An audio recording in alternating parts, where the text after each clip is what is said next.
Welcome to How to Talk to Kids About Anything with Dr. Robyn Silverman, a podcast loaded with practical tips, powerful scripts, personal stories, and simple steps to make even the toughest conversations easier. So get ready to get the information you need to make the impact you want from someone you trust, your friend, parenting expert, Dr. Robyn Silverman. Hello and welcome to How to Talk to Kids About Anything, where we give you the tips, scripts, stories, and steps to make even the toughest conversations easier. I'm so honored to be your host, Dr. Robyn Silverman, child and teen development specialist, author, and speaker, and most importantly, parent of two great kids who give me the opportunity to love, learn, and grow every single day, whether I want to or not. Believe me, I get it. It's not always easy, but we're in this together, and we have some great people helping us along the way. There is a new and surprising problem that has quietly, but perhaps not unnotably, come to fruition during the more recent years. Our children seem out of control in comparison to previous generations. It's not your imagination. A recent study of first graders found that they could sit still for no more than 3 minutes, which is actually only a quarter of the time that their peers could do so in 1948. Government statistics show that half of all children will develop a mood or behavioral disorder or a substance addiction by age 18. What the heck is going on? I receive questions through Facebook, Instagram, Twitter, and email, all asking about what parents and teachers and coaches can do to get children to behave better. The old methods of rewards and punishments, star charts, and timeouts are not working. Are your ears perking up? We've all seen it, and you are not alone. My next guest has some good news about bad behavior and some great tips and scripts to help us better understand our children and how to help our children learn to self-regulate. Katherine Reynolds Lewis is an award-winning journalist and author of The Good News About Bad Behavior: Why Kids Are Less Disciplined Than Ever and What to Do About It. Her work has appeared in The Atlantic, Fortune, Money, Mother Jones, The New York Times, Parade, Slate USA, Today's Magazine Group, The Washington Post Magazine, and Working Mother. She is an EWA Education Reporting Fellow and Logan Nonfiction Fellow at the Carey Institute for Global Good. Residencies include the Virginia Center for Creative Arts and Ragdale. Previously, Katherine was a national correspondent for Newhouse and Bloomberg News, covering everything from financial and media policy to the White House. She holds a BA in physics from Harvard University and is a certified parent educator with the Parent Encouragement Program in Kensington, Maryland. She and her husband, Brian, are the proud parents of 3 children, 25, 14, and 12 years old. I am so excited about this interview, and I know my listeners are too, so welcome Katherine Lewis to How to Talk to Kids About Anything. Thank you. It's so great to be with you. Well, before we get into the bulk of the interview, can you tell us what gets you up in the morning and what got you so interested in writing about children, discipline, and, as you say, the good news about bad behavior? What gets me up in the morning is just the love of telling, hearing, and sharing stories. So I love talking to parents and scientists and trying to understand what's happening with kids today and then sharing it with the world. Mm-hmm. So that's really what I've been doing since I was 12 years old was writing and sharing stories. And I feel really privileged that I'm able to continue doing that as my job. Mm-hmm. And then, of course, on a more practical level, of course, my children get me out of bed, or my dog, and the sort of need to get the day moving along.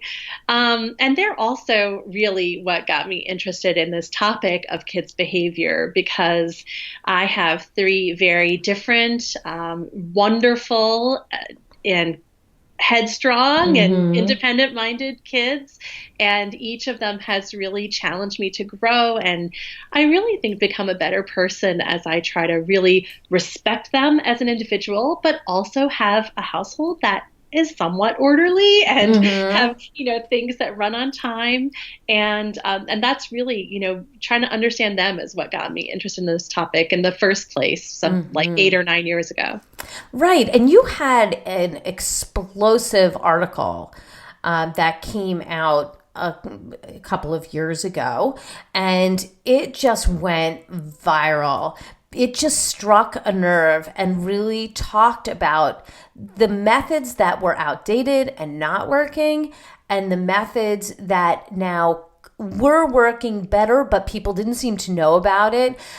We interviewed Dr. Ross Greene on this podcast, and you talked a lot about him and his methods, and really looking into schools and parents that were using his methods as a sort of springboard to discuss something needs to be done differently now. So can you tell us a little bit more about what prompted the article and the book and where that leaves us now? Yeah, so the article came about because I was interviewing Dr. Greene for a feature story in Washington Parent Magazine. And at the end of our conversation, we were just chatting, and he happened to mention he was moving his whole family to Maine, moving his practice and implementing his model in more than a dozen public schools in Maine. And it just impressed me that he was so committed to doing what was right for behaviorally challenging kids that I started poking around and doing some interviews with principals who had used his model. I talked to juvenile justice wardens who had used his discipline model. And once I talked to them, it was just a light bulb that all these people had found it transformative. And as a journalist, when you strike something like that is real, that people are just excited about, that is changing kids' lives, you know that you have an amazing story to tell. So from there, I flew to Maine and spent a few days with him and with the educators using his model, and shadowed a family, and that led to the article in Mother Jones Magazine. I feel so validated that it was this instinct that I had that this was a huge story. And then, of course, when this story was published and it went viral, it was just the realization that, yes, I'm not the only parent, or we are not the only parents struggling with how to discipline our kids in effective ways that feel right to us, that feel like they are in line with what we want for our relationship with our kids and how we want to be with them. And so then that reaction to the article, just propelled the story into a book proposal. I found an amazing literary agent, Richard Pine, who really helped me shape that proposal. And then, he sent it out to publishers, and we had some wonderful offers. And I ended up going with Public Affairs, and my editor there, Ben Adams, and the team there, Jamie Leifer is the publicity director, just has been an amazing home for this book. So I brought in from the article, really was more focused on school discipline and Dr. Greene's model. And then in the book, I write more broadly about discipline. And I looked at 4 different models. So Dr. Greene's model, the PACS Good Behavior Game, which is also a school-based model. And then I wrote about the Parent Encouragement Program here in Maryland, and Vicki Hoefle's model of duct tape parenting. And so, basically following scientists and teachers and parents and the families that my kids say I stalked families, because I sort of went into their homes and waited for something interesting to happen, and something always happens when there's kids around. And from there, I tried to extrapolate, what is really effective, what works for helping kids to learn to self-regulate, to learn to manage their behavior, their thoughts, and their emotions, and do what's needed in the situation in our home or in a school setting. Well, we're going to be getting into all of that, and I'm so excited about all of that information. I know that the listeners are excited to hear what you have to say. Now, I talked about this in the intro, but in your book, you say, if you look around and see misbehaving, undisciplined children everywhere, it's not your imagination. Children today are fundamentally different from past generations. They truly have less self-control. Simply put, we face a crisis of self-regulation. So can you explain what you mean by this and how you came to this conclusion? Yes. So this was something that just started from my own personal experience as a parent. And, I'd heard about the terrible twos. I was expecting that. I even heard there was a 3-nager stage that kids kind of get stubborn. But by the time my kids were 4 and 5, I was sort of waiting, like, when do they start to cooperate? When does it get better? When does the switch flip and suddenly it gets easier? And people had always said, it gets easier, it gets easier. I was sort of waiting for that. And one story I'll tell you from those years really crystallized for me what was going on and made me determined to figure out a solution. I was, my oldest kid had just started kindergarten. I volunteered for playground recess duty at the public school, and I wanted that good school-home connection. So it's a beautiful fall day, sunny. You sort of picture my perfect little angel with the chubby cheeks playing with all these other new kindergarten friends. And nearby were some giant 4th and 5th grade boys on the blacktop just whipping balls across the court, kickballs, basketballs. Looked dangerous. So I waved over and said, boys, please play a little more carefully. And they just ignored me. And this was totally different experience than I had remembered from my own childhood, right? Where probably 99% of the kids I went to elementary school at least would have pretended to cooperate with the adult, giving them a direct instruction. And then, so that got this question burning in my brain of, is there something different about how kids interact with adults now versus when I was growing up? And then in all these different settings in those early elementary years, I was a Girl Scout leader. I volunteered to coach my kids' Odyssey of the Mind team. And I volunteered in the classroom. And in all these settings, I saw kids who just were different. They seemed different. They were jumping out of their seats. They were kind of talking when the adult was talking. And I heard parents say things like, oh, he has anxiety. That's why he asks every 5 minutes, when am I going to pick him up? Or she has ADHD. That's why you have to touch her shoulder to get her attention. And that got me, my journalist brain, interested in really understanding the science. Is there something different? What can we do to really help kids and help ourselves to have them control themselves better? So that's when I found the statistic you mentioned, that 1 in 2 kids will have a mood or behavioral disorder by 18. And that's a study I found from the National Institutes of Health that is a representative sample of more than 10,000 children. So it's not just a sampling error. This is a snapshot of our children. Right. And the other really powerful statistic that I found that convinced me this was a problem is the suicide data. So look at the suicide rates from the CDC, and they have doubled for children 10 to 14 years old in the last decade. And the suicide rate has gone up 41% for children 15 to 19 years old. So to me, that's an epidemic. That is a crisis when our children are dying because they cannot control their big emotions or their worried thoughts or their troublesome behavior. Something needs to be done differently than doing now. Oh, so true. And I'm glad you picked up on all of that. One of the phrases in your book that caught my eye was, can you imagine sending a child to timeout because they couldn't ride their bike to the stop sign and back? Of course not. And the reason why that sort of caught my eye is because we're realizing that children's misbehavior is not something they're doing on purpose.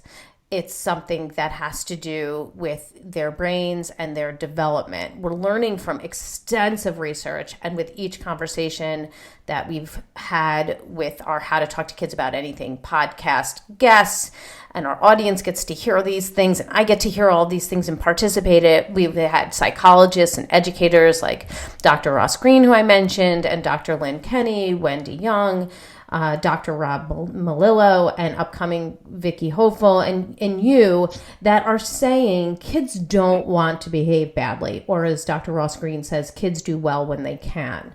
So if timeouts don't work, and gosh, I know we get messages from people who are looking for another way, like nearly daily now, and reward charts don't work, and consequences like suspensions and expulsions don't work. What does? So what are the powerful tools and strategies that you discovered in your work that will truly make a difference to ourselves and our kids' behavior and well-being? So that is the $10,000 question, right? It really is. I think it's worth more than $10,000, actually. Yeah. So in the book, I looked at these 4 models of teaching kids to self-regulate. And rather than endorsing one or the other, because they're all amazing, and there are many other great models out there, I wanted to pull out the common elements that really make them effective, that align with what we know about what's happening in kids' brains as they develop. And those are number one, so I found three common elements. Number one, a focus on connection between the adult and child, which is really powerful to help kids self-regulate. Number two, communication between the adult and child about the kid's actions, about what they're experiencing, and about the solutions to their behavior.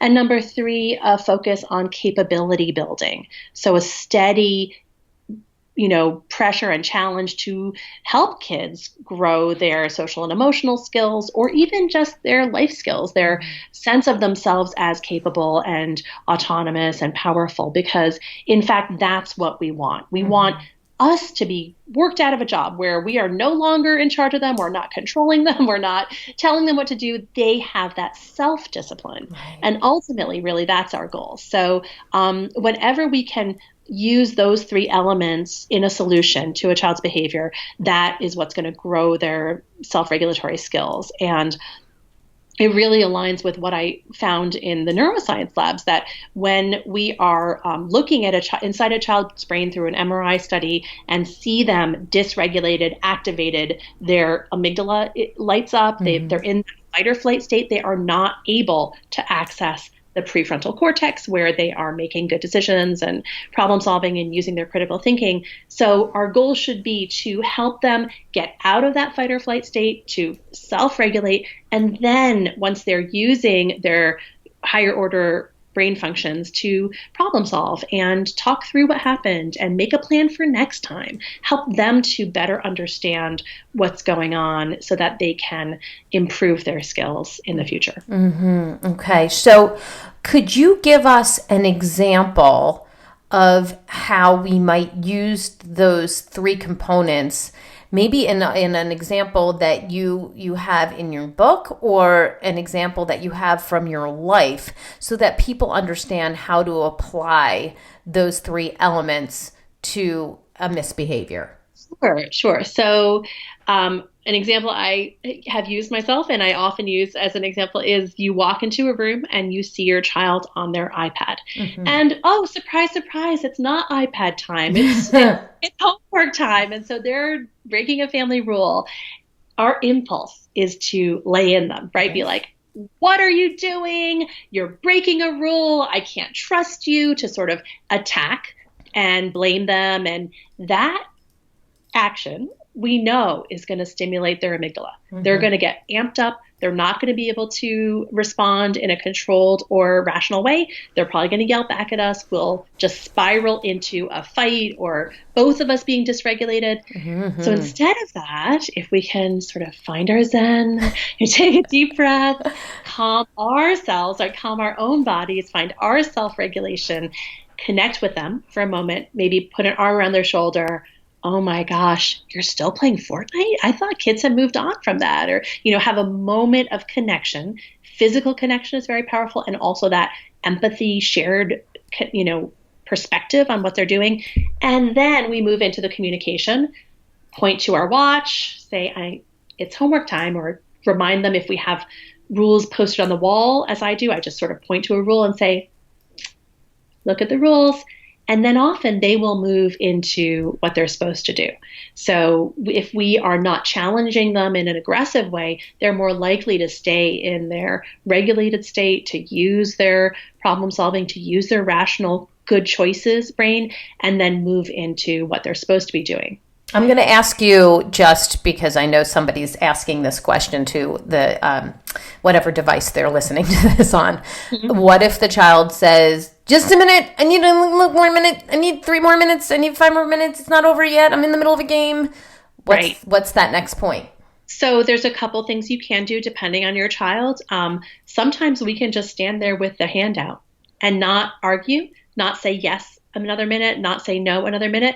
And that pressure of having the handout is very, very powerful. And many parents I talk to have never tried it. Just that expectation that the child knows and you know that they should hand over the device. It's really powerful. So I would say try it if you've never tried it. If that doesn't work, yes, you can always just take the device out of their hand. And if that doesn't work, come back to it later and say, we really had a problem with you stopping the device when you weren't supposed to. So how are we going to solve that?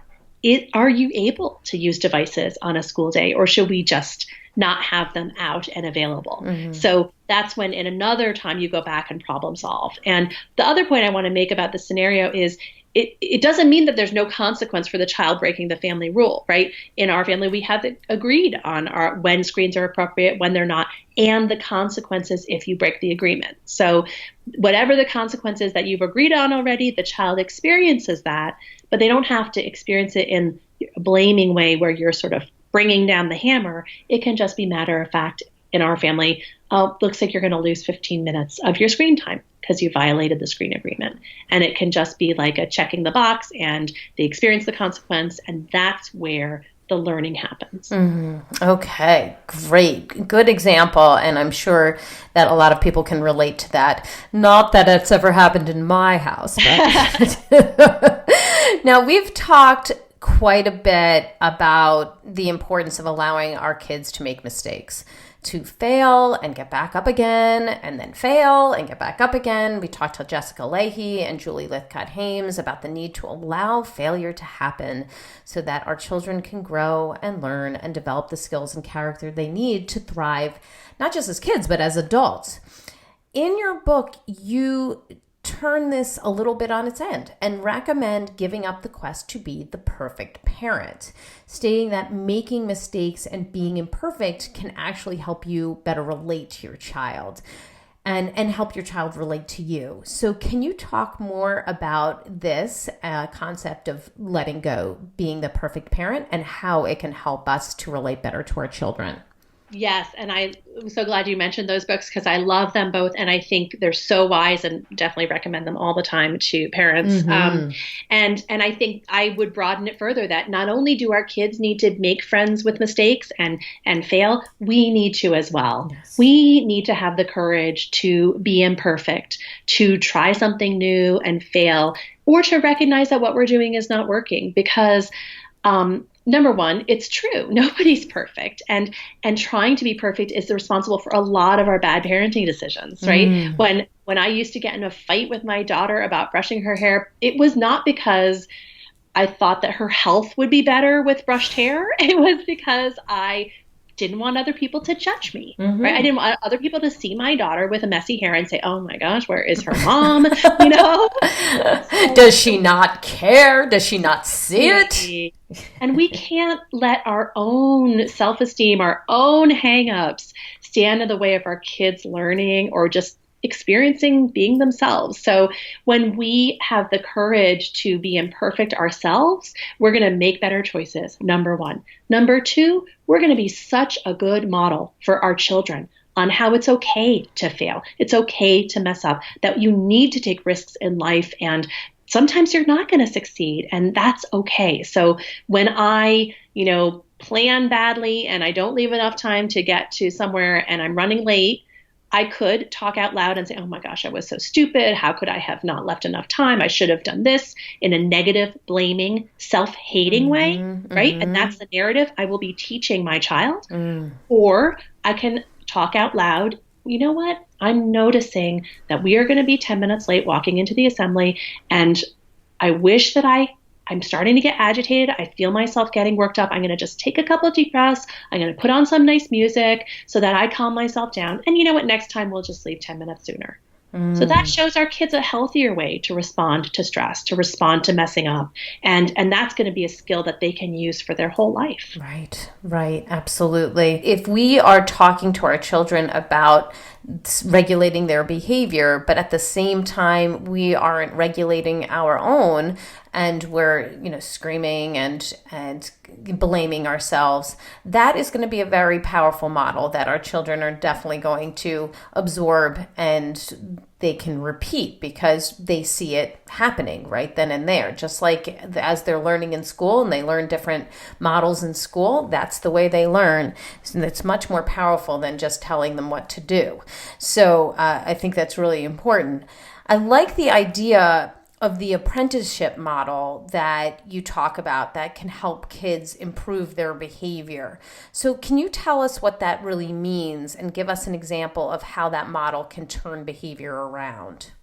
Yeah, so the apprenticeship model is just the name that we coined for this three-part structure of connection, communication, and capability building. And the name is just giving us all a pointer that we don't expect our kids to be great at this already, that they are learning, they're apprentices, that we are coaching and mentoring them and helping them to learn to regulate themselves. And it's just going to be more necessary. So 20, 30 years ago, kids learned a lot of these skills in the normal course of growing up because they had a lot more autonomy, because they weren't overscheduled. They had the chance to sort of mess up and make mistakes, and also to play with other kids and sort of bump against other kids and learn those social and emotional skills. So we just need to take more of an apprentice model of our kids, that they are on the path to learning, and they need a lot more time,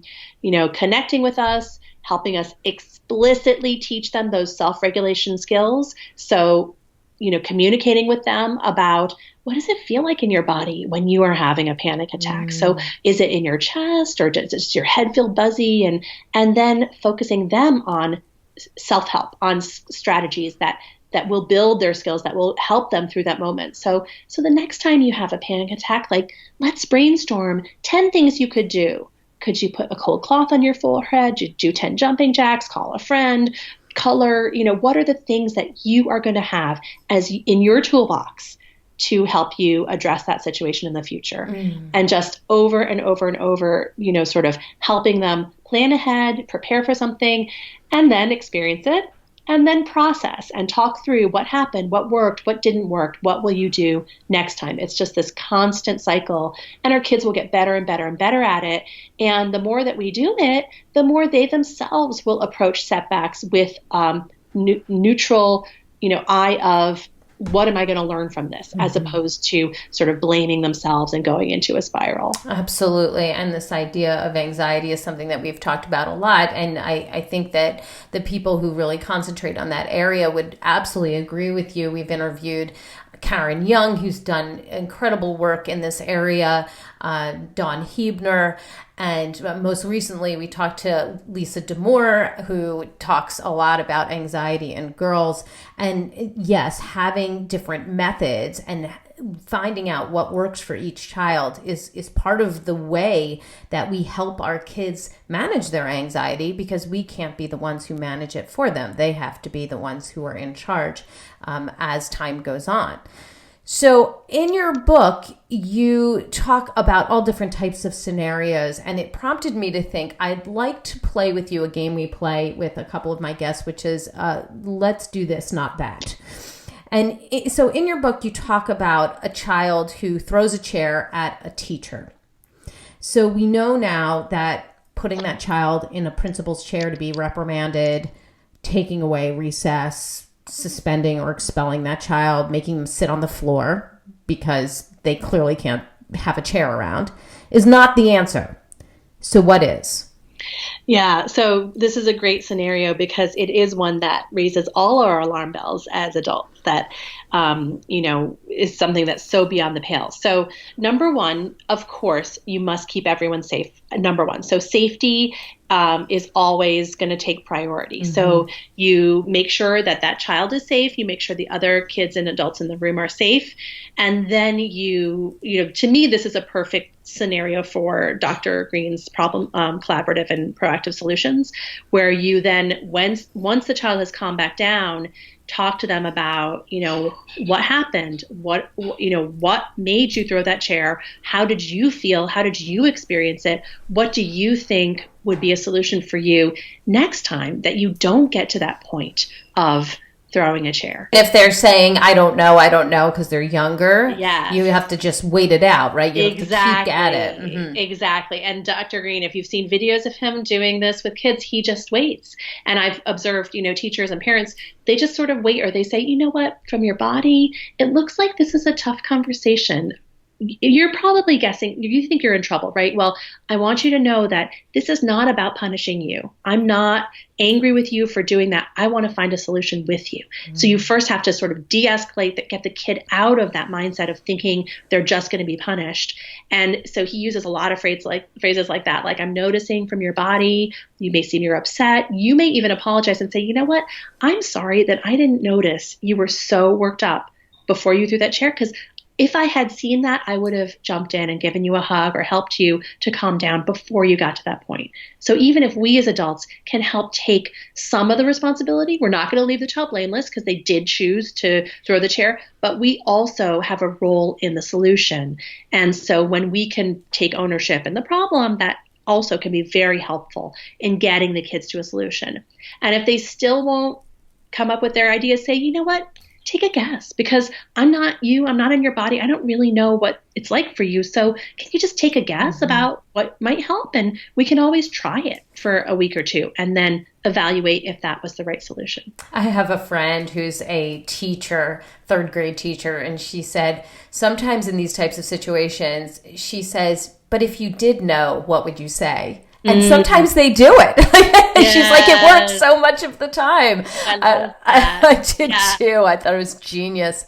And of course, she's very well loved. So I think that was a great one. Actually, another one, you know, you ask the kid, you know what, if a friend of yours was in this situation, Yes. what do you think would help them? So such a good method to remove the onus and remove the focus on the child and move it on to another being. I love to ask, what advice would you have for a friend in my character program, Powerful Words, or, asking these especially young children who can have some trouble coming up with what it is that they would do themselves, but they have no trouble coming up with what to advise their friend to do in the similar situation.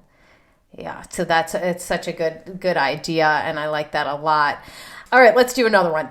You talk about a couple in the book whose kids are, as you say, partying at all hours of the night.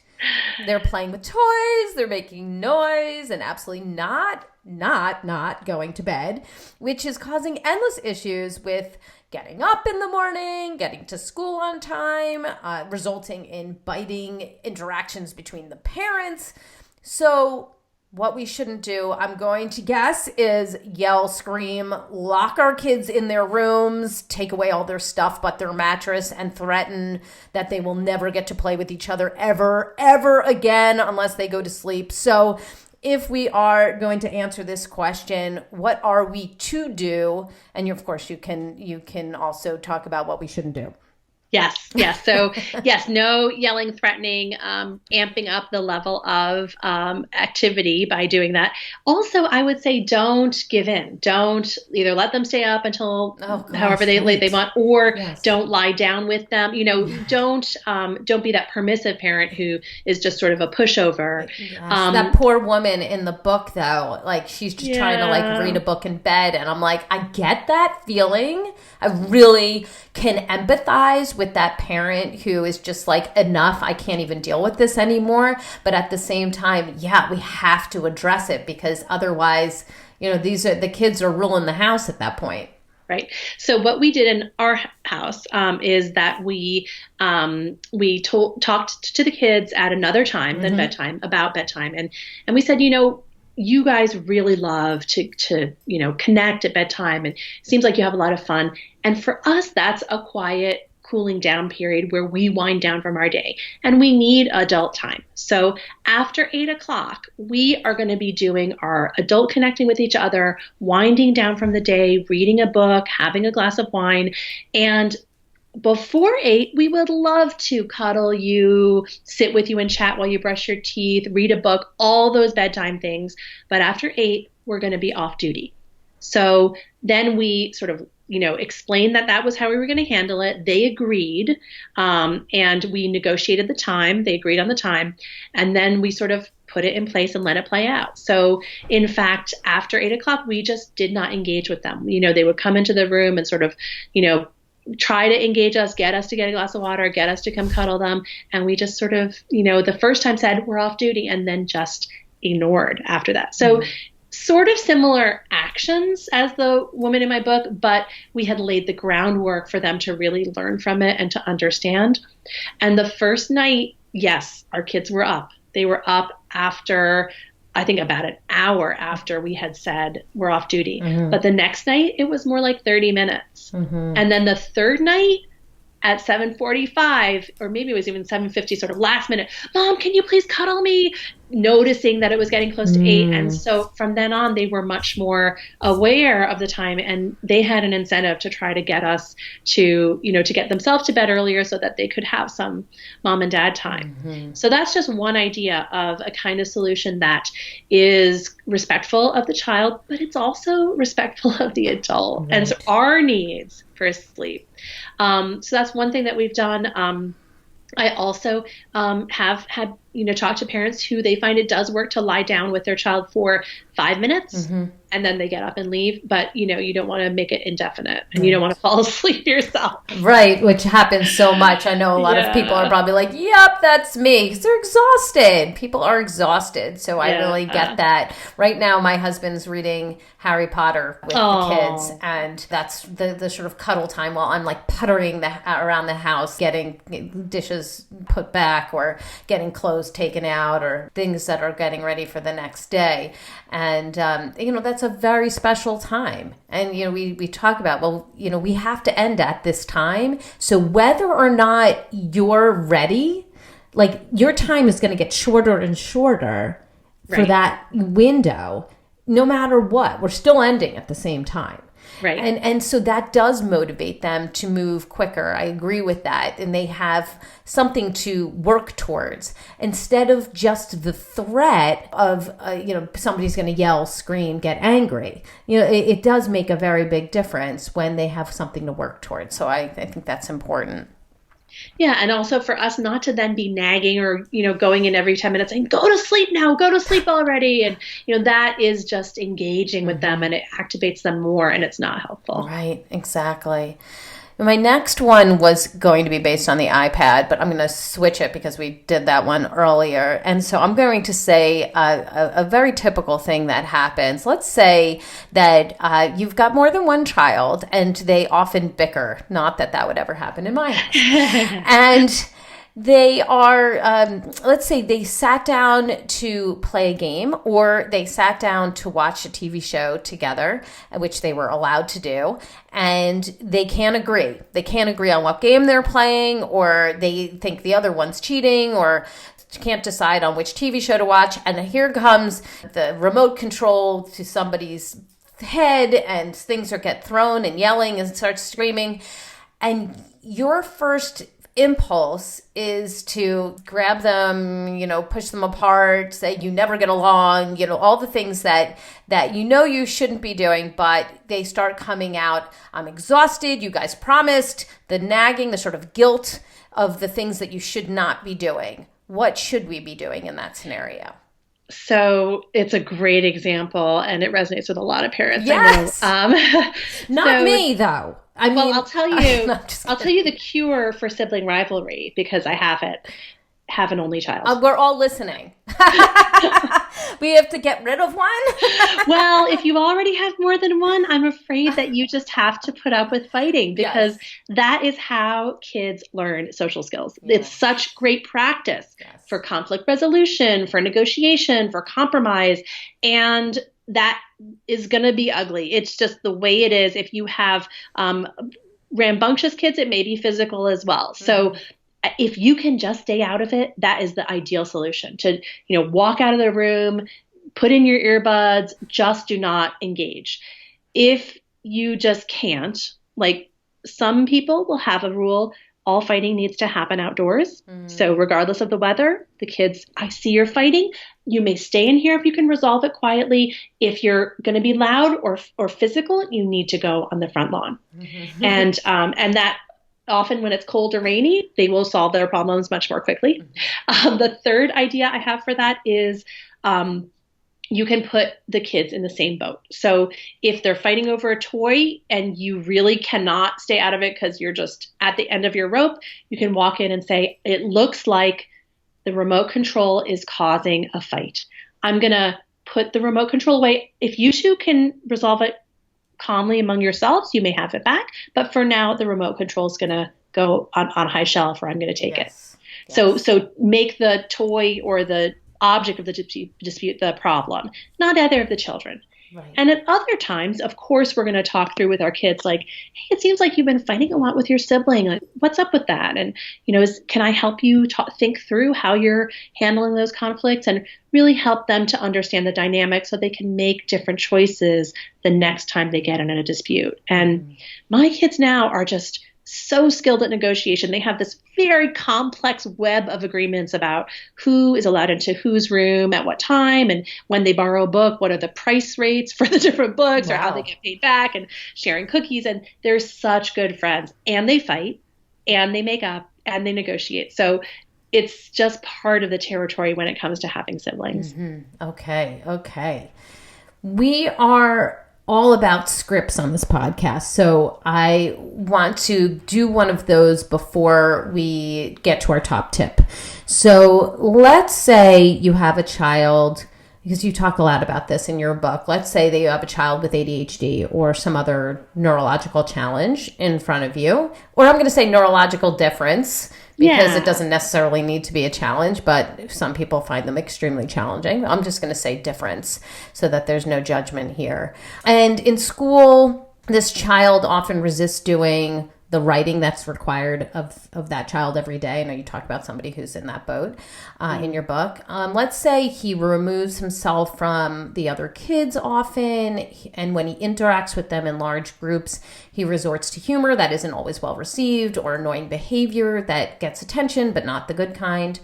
The teachers are irritated with him, and the child now reports to his parents that he hates school, doesn't want to go. At home, he's more comfortable and relaxed, but he may be the one who's antagonizing his siblings or gets frustrated easily. So his parents do understand where the teachers are coming from or the coaches are coming from. So if you had this child in front of you, and the teachers and the parents maybe even, what would you say, or what advice would you have that you hope would be said to that child to help him out? Yeah, this is a great scenario.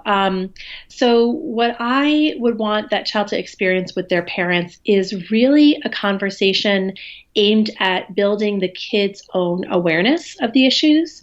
And also, it's really important for the parent to come into it with an open mind, where even though you've observed that the child has annoying behavior, that may not be the conclusion that the child comes to. So this is a long-term process. Our children learning about themselves, gaining awareness, and changing and modifying their behavior. So the first conversation should just be about that first step, raising awareness, and it'll be lots of questions. So what's going on with school? I hear you say that you don't want to go to school, and in the past, you've really enjoyed it, being with the other kids and learning whatever history or whatever their favorite subject is. So tell me what's going on now that's changed for you. What is it like for you? And then really listen. And if the child's sort of I don't know, ask them. So I hear it's hard to talk about, but I'm not there in school with you. So just tell me a story. Paint me a picture about what, one example of what is really hard for you in school, what you don't like. And then you're going to help the child pinpoint an experience and learn from that experience. So the other kids are annoying, or they won't let me play, or the teacher's annoying. Okay, so what did the teacher say? And what did you do? And what do you think the teacher was thinking, or why they were? Because we're going to try to raise this kid's awareness of other people's perspective and how they may be experiencing his behavior. And it definitely, that first conversation is just going to be drawing out, understanding the story. You're not going to get to the conclusion of you should do something different, because that is very hard for a child to come to, and it'll probably be weeks later that you get to that point. But the first conversation should just be raising awareness and thanking the child for sharing it with you. And if you get to it, say is there one thing that you could do tomorrow that would make it easier for you, that would be that you'd look forward to? Can you stop in the guidance counselor's office for a hug? Or are you looking forward to getting maybe chocolate milk at lunch instead of regular milk? Or have them find one way to make the situation better for them. and then follow up with it after the next day. Like, hey, I know you weren't looking forward to going to school today. Did you do that thing that we talked about? And how did it work out? And just, this is going to be a long series of conversations that you have with the kid aimed at raising their awareness around their behavior, helping them learn what works and what doesn't for them. And, it could be really months before this child sort of understands their role in the dynamic, and then maybe months again before they start to modify their behavior. But once you're on that path, you're in the right direction. So is that then a conversation that you're repeating periodically, or is the next conversations a bit different? No, it's a conversation you're repeating, and it's really all about reflective listening, where you're sort of asking a question and then making sure you understand it by restating it and asking for clarification. So what was recess like? I know you weren't really looking forward to it. How did it go? And then they explain, and you say, okay, it sounds like it was a little challenging for you, but maybe it was better than yesterday. Is that am I hearing you correctly? And then let them,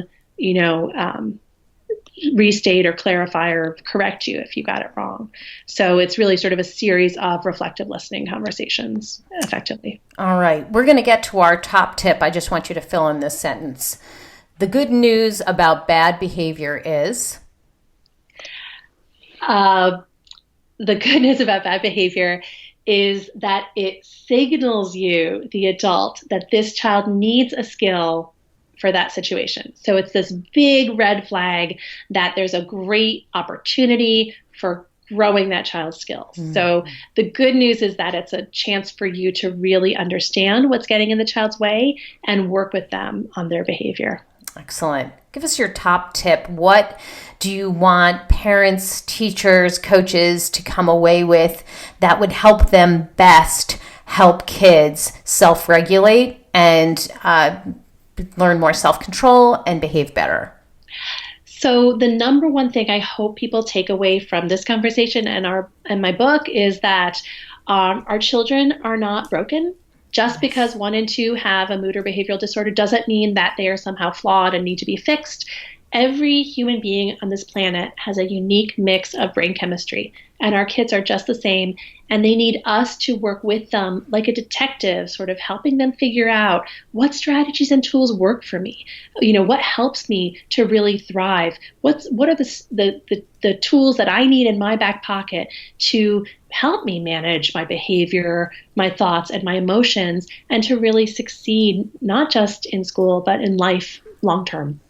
My kids are not broken. That is really important, and something that was repeated a couple of times by Debbie Reber, who talks about neurological differences and neurodiversity, really helping us to understand that our kids all have different gifts, and that they need some help in skill development and understanding how to interact with people in their own way. So I appreciate what you're saying, and I like that it echoes that same sentiment that I like so much with Debbie Reber. What is your resource of the week? Where can we go to get more information about you and your book and all the great work you're doing?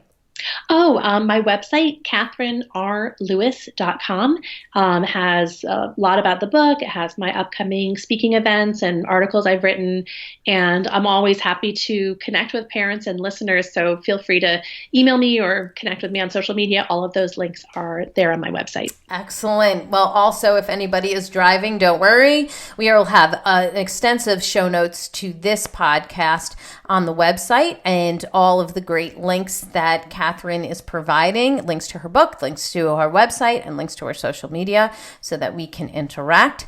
And I just want to thank you so much, Katherine, for your insight and your strategies, for being on the show today. I really love all the things that you're saying about kids and their ability to thrive if we take the time to connect and communicate and really help them to develop the skills they need. So thank you so much. Oh, my pleasure. What a rich conversation. I really appreciated it. Well, many thank yous to you. I've got my takeaways, and sweet friends, I know you have yours. Let's discuss them. Come up on Facebook. You can go to the Dr. Robyn Silverman page, or let's chat about it at drrobynsilverman.com or twitter.com/drrobyn. I'm also on Instagram, and I'm under Dr. Robyn Silverman. I'm going to be going back and forth with Katherine Lewis, and we are going to be talking about this throughout the week.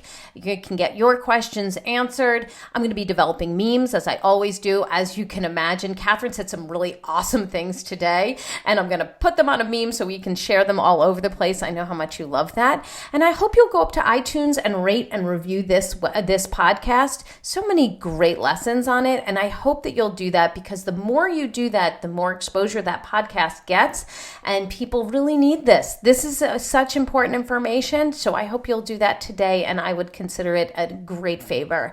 That's all the time we have for today, my fellow parents, leaders, and educators. Thank you so much for tuning in to How to Talk to Kids About Anything. For more information on books, articles, speaking engagements, or curriculum, please visit drrobynsilverman.com. So many great podcasts up there. The show notes to this podcast will be up there as well, and there'll be resources that you can look up and use for your own homes. I look forward to weathering the storms and enjoying the sunny side of life together. And please remember, even on the days when you fall short, you've got this. I know you've been listening in today and probably thinking, I screamed, I yelled, I did wrestle that iPad away. I did say those words that I wish I didn't say to my child. That's okay. We all make mistakes, and we aren't meant to be perfect.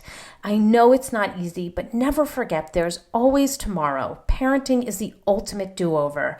I see you. I'm right there with you. And as there are moments when we doubt our know-how, our choices, and our sweet sanity, please know you're 10 times the parent you think you are. Until next time, this is Dr. Robyn Silverman with How to Talk to Kids About Anything. Please tune in again and keep connecting through conversation. See you next week. You've been listening to How to Talk to Kids About Anything with Dr. Robyn Silverman. For more information on books, articles, speaking engagements, or curriculum, please visit drrobynsilverman.com.